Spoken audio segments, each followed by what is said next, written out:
What's up, everybody? It's your girl Drama Queen at home practicing shelter in place. I hope you guys are doing it as well. It doesn't matter if your governor or your mayor says it's okay to go out. If you don't feel comfortable for you and your family, don't.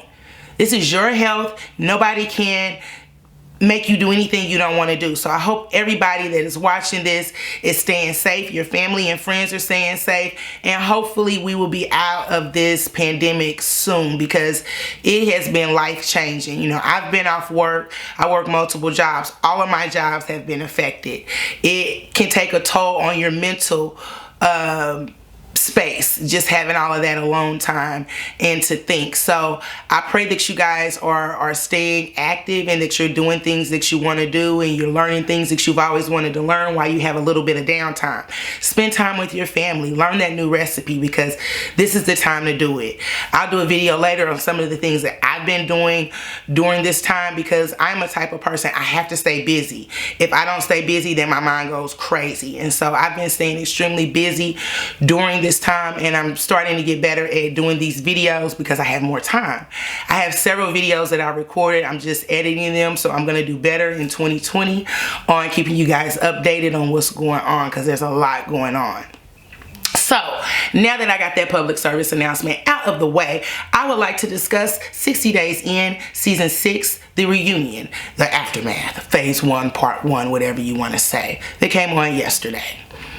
I've had mixed feelings all season about this season, because it's just weird when you are in a situation and you were physically, mentally, emotionally there, and you were vested, and you know what happens, and then you see it on TV and it don't play out that way. It's a little frustrating. I get it now. I follow several people on Instagram that are on different reality shows, and I hear this, you know, the editing sucks. I didn't say it. I didn't say it like that. I get it. You know, anything can be manipulated. I may have said it, but you may have taken it out of context, or you're taking bits and pieces and putting it together. And so I decided, you know, I have a lot of things going on right now. I'm launching some new products with my business, but I had to pause, because I will say I was a little disappointed in the reunion last night, because I thought that 60 Days In A&E had one last opportunity, and they still do, because we have next week, but next week's episode is going to be more about the second phase participants, more so than us. We'll be on there, but it'll be more so about the second phase participants. But, you know, I was a little disappointed because there was something major that happened between Jennifer and I was like, okay, yeah, they're going to show it at the reunion, because they got me looking like Jennifer said it's jail, and I was like, oh, I'm leaving. That's not what happened. That's not what happened. And so I wanted to do this video. I'm not going to do a 20 or 30 minute video like I know I can do. What I'm going to do is I'm going to break the video into segments. I have notes on my computer and I have notes on my phone. So I'm going to break it up so you guys can watch it at leisure, but it's going to be smaller. So I think the first thing that I want to do is talk about some of the stuff I have on my phone. So what I do sometimes when I do these videos is I just go out on Twitter and type in 60 Days In, or 60 Days In Shanese, or 60 Days In Ashley, or whoever, and just see some different things, and then that kind of gives me some talking points. Sometimes you guys text me, call me, email me. That gives me some talking points too. But I know a lot of you guys are really riding hard for your girl, because you know me, and you know that this mess that they showing on TV is not an accurate portrayal of me, so y'all go hard. So I want to make sure that y'all have all the accurate information to do that. So first thing that I want to do is, it's somebody on Twitter, Ty J, said, did Shanese not have commissary, or could she not have gotten something from commissary to eat? So to answer Ty J's question, I did get something to eat. I got a a gluten-free meal on Wednesday, Thursday, Friday, Saturday, on my third day. I came in on Wednesday. By Saturday, they had approved my gluten-free meal. Again, I say it in quotes because sometimes it was gluten-free and sometimes it wasn't. They really didn't know what gluten-free was. So on the third day I got that. 10 days after I arrived, I got my commissary. So I did get my commissary. The funny thing is, once I got my commissary, and then especially once I got my order of commissary that was sent in from somewhere else, there was no complaining about the food. There was times I never even went to get my food because I knew it was going to be a hot mess and I didn't want the drama. So it was like, you know what, I'm just going to fix me a tuna salad or whatever. Or sometimes I would go get my tray and I would get the vegetables off. Like I made this meal one time with some Thai noodles and I cut up some carrots, and I had, what else did I put in there? I can't remember what all I put in there, but everybody's talking about how good it smelled. So I would get my meals to do that. So I did get to eat. It's funny that all the time I was there, they show snippets of complaining, and they didn't want that to be, the celiac to be my primary thing that was I concentrated on, and it wasn't the primary thing that I concentrated on. It was the primary thing that they concentrated on. So to answer Tajay, did Shanese not have commissary because she not have gotten something? I did, and once I got it, I was chill, but they had a way that they wanted to portray me and so they had to go along with it, even though the complaining about the food only lasted for 10 days. Taylor Breon said she wanted to bring awareness, and I think she did, talking about me, of course. I didn't even think about people who have allergies and food intolerance. That's why I did it. It's so many people talking about, oh my God, she complained. Why would she even do that? Going in there knowing that she had that, and she was always complaining about the food. That was one of the reasons why I was selected. And it was also one of the reasons why I didn't want to do it, because I knew that I was going to have complications, because when you hungry, you know, shoot, you're not yourself, point blank period. And then you add on jail to that. But I knew from reading different stories of things that have happened to other people that were in the criminal justice field, or criminal justice system in prisons and jails, and they had celiac or they had other medical issues or allergies or food intolerances, and nobody did anything about it. And so I love the show. I've watched all 5 seasons before being on season 6, and I've always said they got to be a dang on fool to go to that show. If I had celiac, if I did not have celiac disease, I probably wouldn't have gone.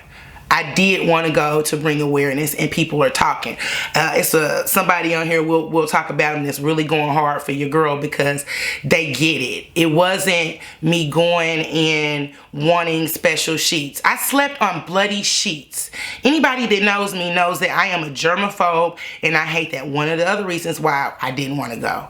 But while I was in jail, I overcame a lot of the fears and things that I had control of. I'm scared of spiders, deathly scared. I had to overcome that. I had never been around anybody that was going through heroin withdrawals. I had to do that. I overcame that. I had never been in a room with somebody that was snorting cocaine. I dealt with that. I did it. So I overcame a lot of things, but I wanted to bring awareness because most people that have celiac said they wouldn't do this. Hence why I had to do this, because people are talking.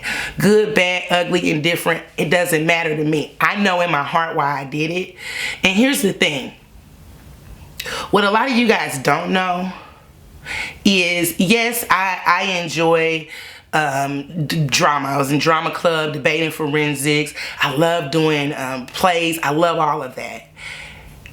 So the day that I signed a contract to be a participant on 60 Days In, I had submitted to several different things because I was like, let me just see, after Family Feud, let me just see what I can do, if I can do some other stuff.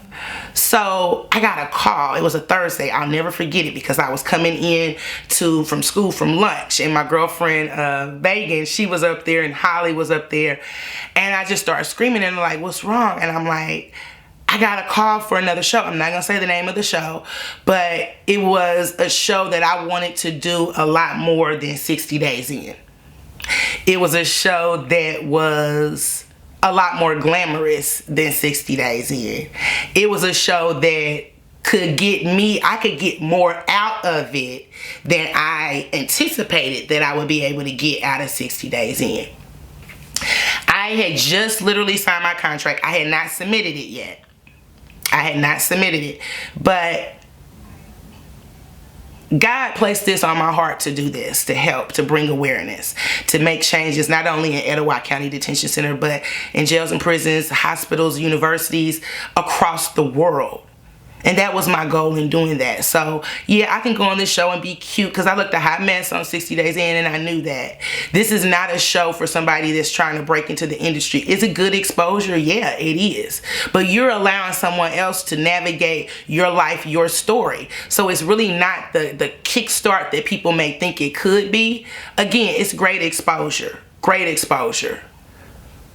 But what should have been great exposure could turn into bad exposure depending on how editing goes. So definitely wanted to bring awareness. Tammi Crawford, and this isn't about me particular, it's just about, you know, all of the participants, because people have stuff to say about everybody. So people have stuff to say about Tony. Some people love Tony, some people hate Tony. Some people love Dennis, some people hate Dennis. Some people love me, some people hate me. Everybody. Some people love Ashley, some people hate Ashley. So one of the things that Tammi Crawford on Twitter said, which I love, is people can sit at home and say that they would or wouldn't have done things. It's gonna be different if you're the one in the jail. I'm sure it wouldn't be easy. Facts. Facts. I watched all of the seasons and never seen anything like this. I heard one of the ladies from last season said that they had 25, 30 women in their pod. We had 130 at the max at one time. So never had seen anything like this. And so Tammi is right. You don't know what you're going to do until you're there. And whatever your special circumstances are. With me, my special circumstances was celiac. And one of Ashley's special circumstances is people thought that she was a cop from day one. So you have to deal with your normal everyday stresses. Then you have to deal with the stresses of you're in jail. Then you have to deal with the stresses of I'm in jail and I'm being recorded 24 hours a day and I don't know what the hell they're going to put on TV or how they're going to manipulate this. So Tammi Crawford has it. Okay. Victoria Exotic on Twitter. Love this one. Jennifer, and then she has the picture. What you talking about, Willis? Picture. Jennifer, you complained about a fake sex demon for weeks, but you complaining about her complaining, laughing my ass off. How that work? That is a very, very good question. It seems very hypocritical. A lot of people have, just throughout the season, I've seen some things where people did think that I complained too much. And I've seen some people that was like, okay, well, Jennifer was complaining that she didn't have a bra, she got penetrated by a demon. Ashley was complaining that she didn't have a bra, she didn't have her clothes, she didn't have her underwear. But what makes it different when you complain? So I will say I definitely agree with Victoria Exotic that Jennifer, you complained about a fake sex demon for weeks, but you complaining about her complaining. How that work? I get it. You know, sometimes as women and sometimes as people of color, the rules are different and they apply to different people in different ways. So I think that is a good, wonderful, lovely place to stop right now. But tune back in to Drama Queen Vlog because I will have the continuation of this video. I have a lot more things to answer and a lot more things to say. So thank you for tuning in. Please stay safe, practice social distancing, and I'll see you later.